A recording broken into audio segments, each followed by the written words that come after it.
ಗೆದ್ದಿದ್ದೀರಾ. ಈ ಬಿಸ್ನೆಸ್ ಅಲ್ಲಿ ಬೆಳಿಬೇಕು ಅಂತಂದ್ರೆ ಅವರ ಹೈಟ್ ಇದಾರೆ, ಕುಳ್ಳಗಿದ್ದಾರೆ, ಎಜುಕೇಟೆಡ್, ಅನ್ಎಜುಕೇಟೆಡ್, ವೈಟ್ ಇದಾರೆ, ಬ್ಲಾಕ್ ಇದಾರೆ, ಯಾವುದು ಇಂಪಾರ್ಟೆಂಟ್ ಅಲ್ಲ. ಯಾವ ವ್ಯಕ್ತಿ ಹತ್ರ ಕಲಿತೀನಿ ಅನ್ನೋ ಒಂದು ಆಸಕ್ತಿ, ಜೀವನದಲ್ಲಿ ನಾನು ಏನಾದ್ರು ಒಂದು ಮಾಡ್ಬೇಕನ್ನೋ ಒಂದು ಛಲ ಯಾರ ಹತ್ರ ಇರುತ್ತೋ ಅಂತ ಪ್ರತಿಯೊಬ್ಬ ವ್ಯಕ್ತಿ ಇಂಡಸ್ಟ್ರಿ ಒಳಗಡೆ ಸಾಧನೆ ಮಾಡ್ಲಿಕ್ಕೆ ಸಾಧ್ಯ ಇದೆ ಅಂತ ಹೇಳ್ತಾ, ಇವ್ರೇನ್ 3 ಜನ ಇವತ್ತು ಪ್ರಮೋಷನ್ ತಗೊಂಡಿದ್ದಾರೆ. ಅವ್ರ 3 ಜನರಿಗೂ ಕೂಡ ನನ್ನ ಕಡೆಯಿಂದ, ಕಂಪನಿ ಮ್ಯಾನೇಜ್ಮೆಂಟ್ ಕಡೆಯಿಂದ, ನಮ್ಮ ಹುಬ್ಬಳ್ಳಿ ಫ್ರಾಂಚೈಸಿಯ ಆಲ್ ಆಡಿ ಲೀಡರ್ ಕಡೆಯಿಂದ, ಆಲ್ ಪಿಡಿ ಲೀಡರ್ ಕಡೆಯಿಂದ, ಪ್ರತಿಯೊಬ್ಬ SVGT DD ಕಡೆಯಿಂದ ಅವ್ರಿಗೆ ಒನ್ಸ್ ಅಗೇನ್ ಕಂಗ್ರಾಚುಲೇಷನ್ ತಿಳಿಸ್ತಾ, ನೆಕ್ಸ್ಟ್ ದಿನಗಳಲ್ಲಿ ಅವ್ರು ಏನೆಲ್ಲ ಕನಸನ್ನ ಇಟ್ಕೊಂಡು ಬಂದಿದ್ದಾರೆ, ಅವರ ಕನಸುಗಳನ್ನ ನೆನಸು ಮಾಡ್ಕೊಳ್ಳಿಕ್ಕೆ ಅವ್ರ ಜೊತೆ ನಾವಿದೀವಿ, ಜೊತೆಗೆ ಎಂಟೈರ್ ಟೀಮ್ ಇದೆ.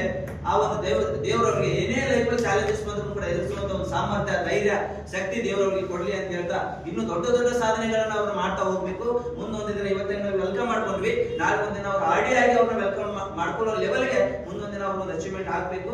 ಸಾಧ್ಯ ಆದಷ್ಟು ತಂದೆ ತಾಯಿಯ ಕಷ್ಟದಲ್ಲಿ ಭಾಗಿಯಾಗಬೇಕು, ಹೆತ್ತವರಿಗೆ ತಂದೆ ತಾಯಿಗೆ ಒಳ್ಳೆ ಮಗಳಾಗಬೇಕು. ಇಲ್ಲಿ ಯಾರೆಲ್ಲ ಟೀಮ್ ಮೆಂಬರ್ ವರ್ಕ್ ಮಾಡ್ತಾರೆ ಅವ್ರಿಗೆ ಒಬ್ಬ ಒಳ್ಳೆ ಲೀಡರ್ ಆಗ್ಬೇಕು ಅನ್ನೋದೇ ನನ್ನ ಒಂದು ಆಶಯ.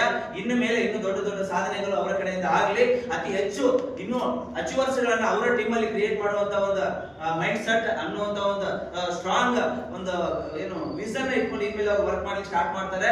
ನೀವುಗಳು ಕೂಡ ಅದೇ ಒಂದು ಉದ್ದೇಶ ಇಟ್ಕೊಂಡು ಒಂದು ಸ್ಟ್ರಾಂಗ್ ನಂಬಿಕೆ ಇಟ್ಕೊಂಡು ಬಂದಿದೆ ಆಯ್ತು ಅಂದ್ರೆ ನೆಕ್ಸ್ಟ್ ದಿನಗಳಲ್ಲಿ ನೀವು ಕೂಡ ಇನ್ನೊಬ್ರಿಗೆ ಎಕ್ಸಾಂಪಲ್ ಆಗ್ಲಿಕ್ಕೆ ಸಾಧ್ಯ ಇದೆ ಅಂತ ಹೇಳ್ತಾ, ಅವ್ರಿಗೂ ಕೂಡ ಒನ್ಸ್ ಅಗೇನ್ ಕಂಗ್ರಾಚುಲೇಷನ್ ಹೇಳ್ತಾ ನಾನು ಮತ್ತೆ ನಿಲ್ಲಿಸ್ತೀನಿ. Thank you so much.